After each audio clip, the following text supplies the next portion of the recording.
Doctor Yamuna चट्टा साहिबा nutritionist हैं, आपको वेलकम कहते हैं पाकिस्तान मॉर्निंग में। डॉक्टर साहिबा, जिस तरह से शालो में अभी बात कर रहे थे, तकरीबन हर इंसान की ख्वाहिश होती है कि वो बहुत सा खाए, अच्छा खाए, लेकिन फिर भी मोटा ना, और हर खातून की तो मेरे ख्याल में कम से कम ये ख्वाहिश होगी। तो इसका क्या हल किया है आपने? देखिए, जो आपने कहा ना बहुत सा खाए और मोटा ना हो, आपको पता है टेक्निकली ये पॉसिबल है कि आप अपना ये जो हमने एक कॉन्सेप्ट बनाया है ना कि शायद डाइटिंग करते हुए फाके करने कीटो डाइट है या डिफरेंट टाइप्स ऑफ डाइटिंग है, क्रैश डाइटिंग। नॉर्मली जो फाका करना पड़ता है वो क्रैश डाइटिंग में करना पड़ता है, और एज ए डाइटिशियन अगर आप मुझसे पूछे ना, वो लॉन्ग टर्म काम करती है और उसका वजन किया, उसके साइड इफेक्ट्स भी तो होते हैं। बहुत साइड इफेक्ट्स हैं, क्योंकि बॉडी को देखिए अल्लाह ने बॉडी को ये बनाया था कि चलो फिरो और खाओ पियो। हमने खाने पीने में ज्यादा फोकस और चलने पे कम फोकस कर अल्लाह ताला की नेमतों से आप इनकार कर रहे हैं उनको। तो जो बाकी न्यूट्रिएंट्स जितने भी होते हैं, जितनी भी हमें खुराकें दी गई हैं, अनाज हो गया, गोश्त वगैरह हो गया, सब्जी दालें फल वगैरह, सबको खाएं, डेली की रोज़मर्रा की रूटीन का हिस्सा होना चाहिए। फिर उसके साथ अगर आप फिजिकल एक्टिविटी अच्छी कर लेंगे ना, तो फिर वो आपको वो वाला मसला नहीं रहेगा कि आपको जो होता है ना कि मैं कम खा रहा हूँ फिर वजन कम नहीं हो रहा। एक एतदाल में रहकर खाएं और साथ फिजिकल एक्टिविटी करें, तो फिर आप ज़्यादा खा के वजन कम। अच्छा यमुना, एक तो होता है कि आपने अपनी डाइट को मेंटेन कर लिया कि आपने 5 मील ले लिए या 3 मील ले लिए और आपने उसमें पोर्शन को कंट्रोल कर लिया। एक होता है कि हमने खाना जो है वो उतना ही खाना है जितना हमने पोर्शन कंट्रोल नहीं करना, और जिस तरह आप कह रही हैं कि आपने वर्कआउट कर लेना है। हमारी बहुत सारी खवातीन ऐसी हैं जो घरों में बैठी हुई हैं और उन्होंने वर्कआउट के नाम पर किचन में जाना है और किचन से वापस बेडरूम में आना है। जिम जाना वैसे भी बड़ा मुश्किल हो जाता है, बिल्कुल बहुत मुश्किल हो जाता है। तो उनके लिए क्या है, वो किस तरह से वर्कआउट करें और किस तरह से वो मेंटेन करें अपने, जिस तरह की खवातीन का सबसे मेन टॉपिक यही होता है। हाँ, चलिए देखिए, मैं आपको एक बड़ी आसान टिप देती हूँ खुद को जज करने के लिए, क्योंकि बहुत दफ़ा ऐसे होते हैं मेरे पास पेशेंट्स आते हैं और पहली चीज़ बहुत लोग यही कहते हैं 90% कि हम कम खा रहे हैं और हमारे फिजिकली एक्टिव हैं पूरे दिन, फिर भी लूज़ नहीं कर पाते। तो इंस्टेड ऑफ दिस कि मैं उनसे कहूँ कि भाई नहीं आप इतना नहीं करोगे डेफिनेटली, क्योंकि लिटरली मैथ है कि आपको जितना रिक्वायरमेंट है उससे आप 1% ऊपर खाएंगे, जो 1% भी है उससे भी चर्बी बन जाना है। सरप्लस हर 1.005 में भी जो है एनर्जी ने, जो फूड है उसने आपका फैट बन जाना है अगर आप एक्स्ट्रा खाइए। बिल्कुल इतना सिंपल मैथ है। तो बजाय से कि मैं उनसे कहूँ कि नहीं कोई गड़बड़ होगी आपके, तभी आपका गेन हो रहा है, there is a reason. Body खुद से बैठ के फैट नहीं बनाती है, पहली बात क्लियर कर दें। तो उनको उनकी गलती खुद ही समझाने के लिए what I tell them is कि पहले तो कोई स्मार्ट वॉच लगा लें। चाइना से सिंपल 3-4 हज़ार की स्मार्ट वॉचेस होती हैं, आपको बहुत महंगी लेने की जरूरत नहीं है, जो आपका स्टेप काउंट करे। स्टेप काउंट लिटरली जब मैं लोगों से करने का कहती हूँ ना, तो उनका मुश्किल से पूरे दिन का, ये जो कहते हैं ना किचन जाते हैं, सीढ़ियाँ चलते फिरते घर के, मैं सारे काम खुद करती हूँ, सबका जो है एवरेज स्टेप काउंट मैक्सिमम 2000-1500 इतना निकलता है।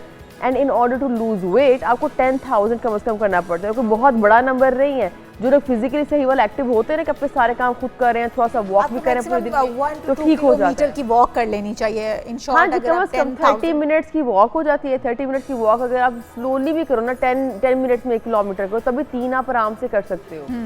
तो कोशिश करें आपका 1 किलोमीटर जो है, अगर आप इतना प्रिसाइज होना चाह रहे हैं, 1 किलोमीटर आपका कम से कम ना 7 मिनट में होना चाहिए, और ये अचीवेबल है। क्या क्या चीजें माइनस करते हैं स्लोली अचीवेबल है, पर हो जाता है लाइफ में। जिस तरह कहा जाता है चीनी का इस्तेमाल या तली हुई चीज़ों का इस्तेमाल, जंक फूड, तो क्या ये प्रैक्टिकल है? देखिए जंक फूड जो है, देखिए जंक फूड भी लिमिट करना प्रैक्टिकल है सिर्फ उस इंसान के लिए जिसका पूरे दिन का एक अच्छा टाइम टेबल बना हुआ है। लोग जंक फूड की तरफ जाते क्यों हैं? अगर मैं आपको अपना माहिराना राय दूं, जो मैंने पेशेंट्स देख के एक अखज़ किया है पाकिस्तानी रूटीन में, मसला क्या होता है, हमारा पूरा दिन जो है ना उसमें रूटीन सेट नहीं है। अब एक बंदा है जो भाग भाग के ऑफिस जा रहा है, बस जो पकड़ा हाथ में आया खा लिया, और लंच में ऑफिस में बहुत बिजी है, नहीं टाइम मिला, अब वो रात को आके जंक ही खाएगा, क्योंकि बॉडी की बस हो गई है। अब जब बॉडी की बस हो जाती है, बॉडी को इस स्टेज तक ही लेके जाना होता, तो उसको फिर समझ ही आनी बंद हो जाए what is right and what is wrong food में। जब आपकी एक रूटीन, उन लोगों की जिनकी रूटीन मेंटेन होती है ना कि अगर 8 बजे नाश्ते का टाइम है, नाश्ते के बगैर नहीं जाऊँगा, मैं बेशक जो मर्जी काम करूँ, अगर मेरा 1 o'clock लंच का अलार्म बज गया, मुझे खाना है, जिनका एक टाइम टेबल बना होता है ना, वो लोग क्रेविंग से बहुत आसानी से बच जाते हैं। और जंक फूड जो है वो नॉर्मल रूटीन का एक हिस्सा है, उसको वीकेंड तक ठीक है, उसको चीट डेज पे रखना, उसको चीट डे पे रहने। ये नहीं कि आपने बिल्कुल, अगर जो लोग हेल्दी खाते हैं वो बेचारे शायद बाहर जाते ही नहीं है और शायद बाहर जाके भी वो पानी पी रहे होते हैं, ऐसा नहीं होता। हमारे यहाँ जो 70% अब 60% कह लें खवातीन वर्किंग हैं, उन्होंने ऑफिस जाना है, स्कूल जाना है, बच्चों को पढ़ाना है, मतलब उनकी रूटीन इस तरह की सेट नहीं हो पाती है।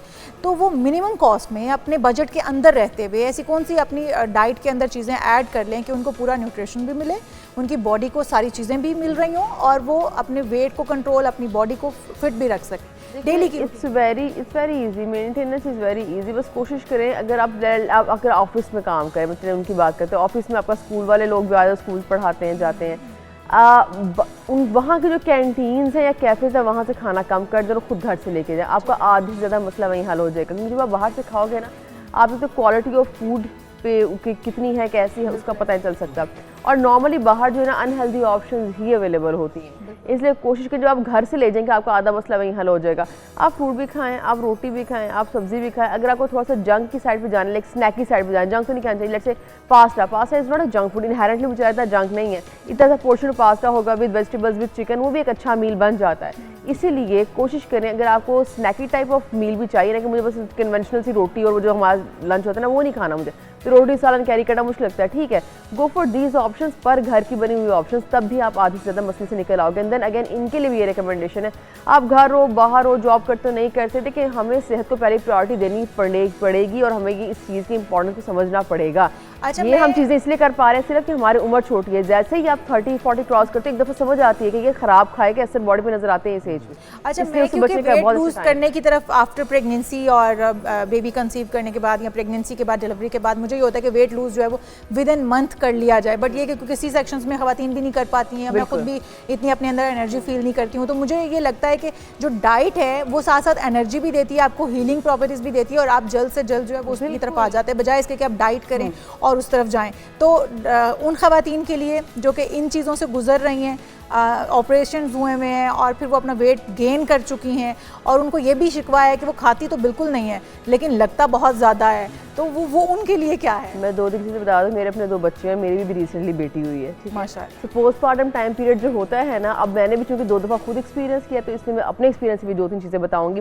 जो वर्ड डाइटिंग है पहले तो इसको दिमाग से निकालें, क्योंकि जो वर्ड डाइटिंग है ना वो नॉर्मली आम बंदे के लिए भी और इस पोस्टमार्टम वाले बंदे के लिए भी हमें डाइटिंग का मतलब लगता है कि शायद निकाल के चीज़ें फेंकनी पड़ेगी और हम बिल्कुल ही कुछ नहीं खाएंगे। जो वेट लूज़ है ना, ये मॉडरेशन में खाने का नाम है। आप डे 1 से ही मॉडरेशन अचीव कर सकते हैं। ये जो हमें चीज़ें बनाई हुई ना कि चूँकि सी सेक्शन हुआ, फलाना डिलीवरी का जो भी मेथड था जैसे भी था, तो उसको स्पेसिफिक टाइप ऑफ खुराक दो, उसकी जो पूरा दिन गोश्त से भर देते हैं, देसी घी से भर देते हैं, फैटी फैट उसको इतना खिलाते हैं, अब वो बंदी चल फिर नहीं पा रही, उसको इतना फैट दे दिया कि सी सेक्शन का जो प्रॉब्लम एक अलग है, वो एक उसके ऊपर अपना वेट बढ़ने की वजह से मजीद मसाइल और उसका ऊपर से वेट बढ़ना शुरू हो जाएगा। सी सेक्शन के उसको बोझ उस पर अलग है, फिर वजन इस तरह की चीज़ें खा के फिजिकल एक्टिविटी तो आप कितनी भी करना चाहो आप नहीं कर सकते। 6 महीने लगते हैं नॉर्मली भी एक बंदे को। सीजनल फ्रूट और वेजिटेबल्स भी तो बड़ी इंपॉर्टेंट होंगी जी, सीजनल उस टाइम पे भी बेशक सीजनल फ्रूट्स का इस्तेमाल करें, वेजिटेबल्स का इस्तेमाल करें, एतदाल में रह के खाएं, किसी एक फूड ग्रुप के पीछे नहीं पड़ जाए कि चूंकि सी सेक्शन में गोश्त खिला के हमारी खवातीन को, बच्चियों को, छोटी बच्चियाँ 25 साल की उम्र की बच्चियों की शादी हुई है, कंसीव किया, प्रेगनेंसी हुई, इतना वो हेल्दी हो जाती है, उसके बाद उनको उस चीज़ के डिप्रेशन से निकल पाती है कि इसको कैसे करें, वो करना ही बड़ा मुश्किल होता है। सिर्फ एतदाल में रह के खाएं और स्लोली अपने स्टेप काउंट से इंप्रूव करें, फिजिकल एक्टिविटी की तरफ आना शुरू